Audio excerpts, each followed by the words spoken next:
Jordan, here we go, my friend. Dealing with anger in sport. Today's topic, we're going to get it done in around about 10 minutes for all those people out there. So don't worry, it's not going to be an hour-long episode. Let's just get straight into it. So angry people out there in sport, there's a fair few of them.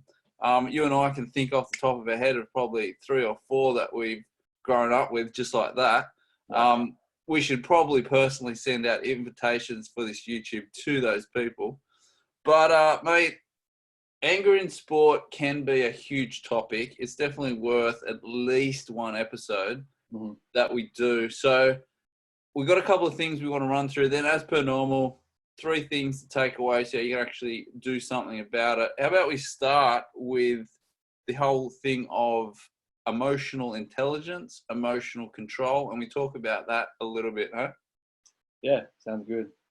Like you said, it's in sport, and particularly in competitive sport, like anger just seems to be a part of it. Like people want to do well, and if results don't go their way, like normally anger is the pretty standard reaction. So it's not something that an athlete is ever going to get rid of. That's probably not the goal of what we're talking about today. It's not like removing anger or suppressing anger.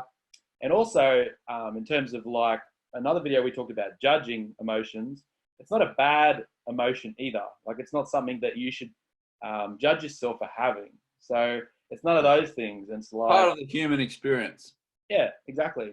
And then if you're competing and you want to do well, it's going to be part of that experience as well.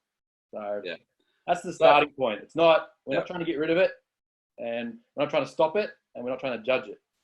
Yeah. But we've got to do something with it, because for some people, anger is really the thing that holds them back to being great at this sport. Yeah, big time. Not for everyone, but for some people, it's pretty bad. All right. So a couple of things on that. I'll put in a chart. It's called a fire and ice chart. I got it out of listening to an interview with Roger Federer some time ago. And I mainly made it for younger people, right? So just check out that in the YouTube. There'll be some link to it or something. And it just basically says 4 different categories that you can try and aim to keep your emotional control in, all right? Now, the one we don't want to get to with anger is volcano. You'll see it on the chart. You don't want to be in volcano. So this little YouTube is all about how to basically not let your brain and emotions get into volcano mode, because when we were discussing how to make this YouTube, we both agreed that really, if you get yourself to the point of rage and you're in that emotional rage, a lot of the damage has been done, and it's very hard to get yourself out of that. So we're looking at a lot of strategies to prevent and identify triggers and all sorts of things like that. So maybe give people a bit of insight about triggers and how that stuff works. Let's go into that a bit. I think, so moving on from what we were talking about, it's when you feel anger and we have those emotions, that doesn't mean we have to act angrily. So there's a difference between the emotional experience and then the actions that we take.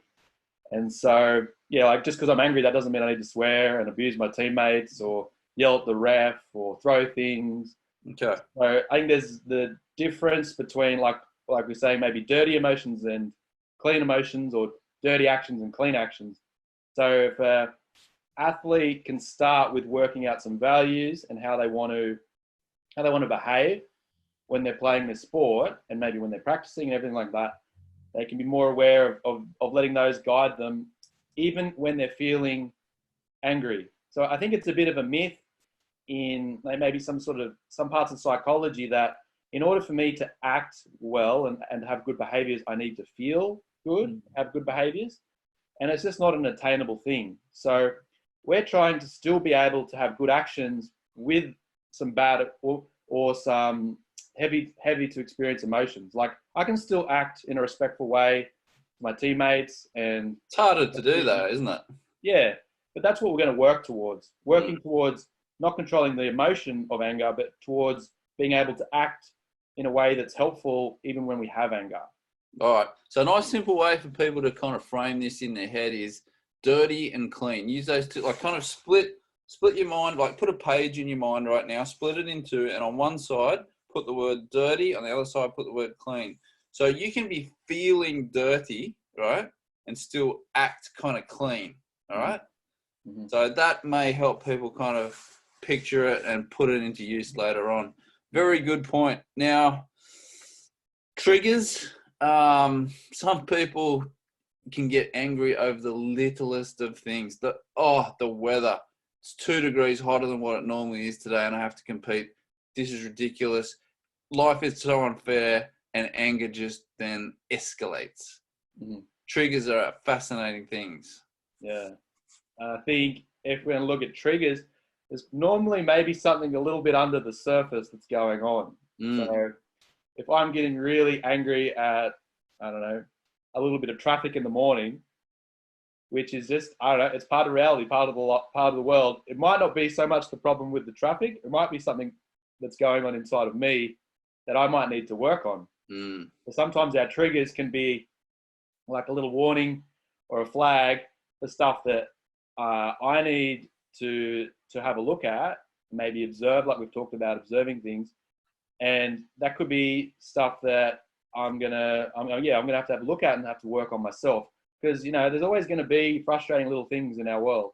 So our anger isn't necessarily the fault of the thing. It could be the fault of something going on inside.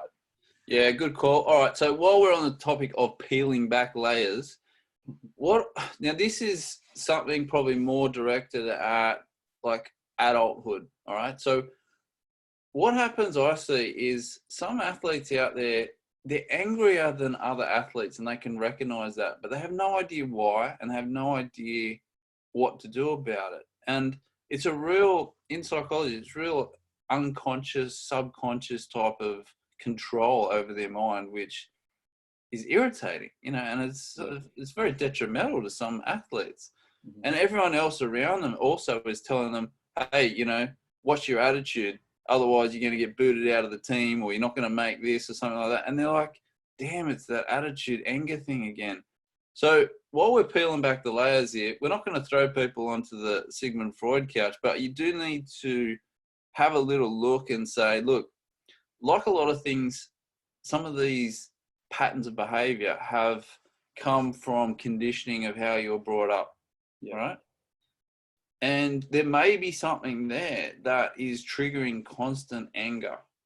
Mm-hmm. So, yes, address some of the things that have happened in the past and learn to condition your mind going forward so that you don't have to be attached to that and bound by that pattern for the remainder of your competitive days. It doesn't have to be that way, but you have to get tools.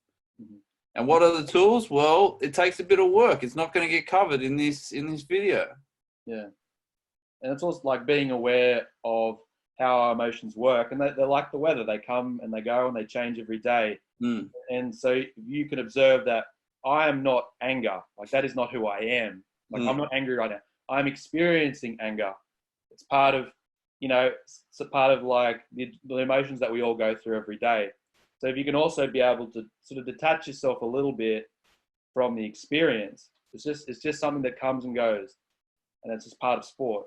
So. The other thing that I think we need to do something about is there's a lot of athletes. Well, I don't know about the percentage, but there's definitely an element of athletes out there in the world that think they have to be angry to do any good at their sport.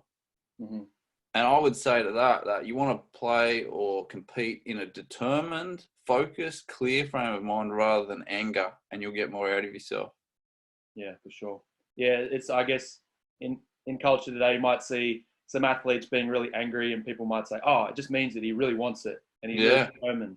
And maybe it's having really angry actions and behaviors given a positive light, which I'm not entirely sure is the most helpful sort of thing for us to be aiming towards. No.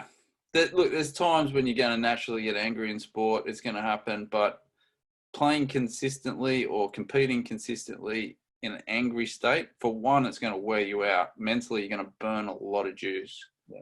And then you may mentally tank coming towards the latter stages of your event. And to perform well, you need to be thinking as clearly as possible. You need to not be like tense. You need to be more relaxed, more engaged with what's happening in the moment. And all of that is harder if you're really angry. It's like an emotion that kind of overrides everything else. So I'm not going to be really process oriented and engaged if I'm like angry and swearing and throwing things, and like it just doesn't happen at the same time. All right. So we're touching the surface on it. We may do another one on anger later down the track, but I think for now, let's get some takeaways cracking for people so they can actually do something about this. So number one, we talked about this before, both agree on it. My understanding when I learned it was called a pre-decision. You called it like pre-planning, basically. Talk to people about what they do with that. Yeah, so I think it's important to know that when we're more emotional about something, we're more likely to remember it, and it'll have a bigger effect on our confidence. And so which will affect our performance. If we're having really strong negative reactions, it's going to stick in our mind more, and it'll lead us to believe that, these bad results are more common or are more likely to happen. So if we can have a goal before competition to look at how you're engaging with the outcomes. So after a shot of golf, or after a race, or after a penalty shootout, how are you engaging with what happened? And if you can be more aware of like not compounding negative emotions with negative actions and being super angry, to not make the post shot a really hurtful emotional experience. So like preset, okay, I'm going to observe what happens and let the outcomes be what they are, and be more engaged with my reaction to them. And that's something that you set before the competition, before the day of the tournament or the day of the race or whatever it might be. Yeah, okay, all right. So I get you. What they got to do, basically, let's put a nice practical example there. So let's just say you're a basketballer, right? And you go off to your game. Basically what it means is when you pack your bags in the morning, you also, as part of your packing procedure, put in there 2 to 5 minutes and go, right, I normally get angry when I get a tech foul. Yep. And in the past, I've identified it as a trigger. Okay. And you do a quick little 2-minute video in your head of you possibly getting a tech foul that day and how you want to respond to it. And you're like, right, that's my movie. That's how I'm going to respond today. Job done. And then when that time arises, then your mind can play that circuit instead of the other record that's been playing, which is, getting benched and throwing things and swearing, throwing water bottles at Shaquille O'Neal in the crowd. Yeah. So a big part of dealing with anger starts well before your competition. You need to be all right. Good takeaway. Number 2 takeaway: triggers. Writing down triggers. So writing down past versus new triggers. Give me an example of what you would do. Let's say you're a swimmer. Mm-hmm. Okay. Yeah. Well, maybe write down. Think about the things in the past that have made you really angry when you're competing, or maybe when you're practicing. Maybe things that are said by competitors or the coach, or having a false start, or I don't know, getting really tired too early and like using up all your energy, or have a look at all of those things and write them down, and then be like, just to be aware of when these things start to surface, kind of bubble up. Next time when you're competing, you're going to be more aware of them, and then you can start to take the right precautions with it. Oh, okay, I'm starting to see something building here, trending towards getting really angry again. I know, I've seen this before. So just being aware of these triggers and how they affect you. So we don't want to give people 8 years of homework. Basically, just jot down 3 things about what's happened. So if you're a swimmer, it might have been, I really hated the traffic on the way to the event. When I got there, the way that person looked at me last time, whatever it was, and then get down your 3 triggers of what you're going to do different. Yeah. Sort of give yourself a little bit of insulation, cover yourself. So if it just happens and you're trying to control yourself in the moment, it's you're pretty much like it's already lost almost. You need to. It's hard to grab it in the moment, isn't it? Yeah. All right. Last one. We thought this was a great idea, which was to have a chat. Yep. Okay. And verbalize. Why is it important to verbalize your anger? I think it's good to get. Sometimes how our thoughts are swimming around in our mind can be a little bit different when you bring them out and you verbalize them. So if you might maybe have a word to your coach, someone you really trust, another teammate, and just sort of talk about like, these things make me really angry. And then you're like, so why is that? And you're like, oh, well, maybe feel like I'd practiced really hard and I deserve good results, and it doesn't happen. And then I get really angry about it. And then you can sort of start to help unravel these really strong beliefs and emotions that you're having and why they have such a strong effect on you. And it's like, talk about it. Yeah. Yeah. It gets out of, like we were talking before about how a lot of these things come from a subconscious kind of control of you. And what we're doing is we want to gain back some of that control. And one of the ways that we do it is by verbalizing it, which brings the subconscious into a conscious light. Right? Yeah. So great tool. Now, look, I've spoken with clients and I've said, have you ever spoken with anyone about this?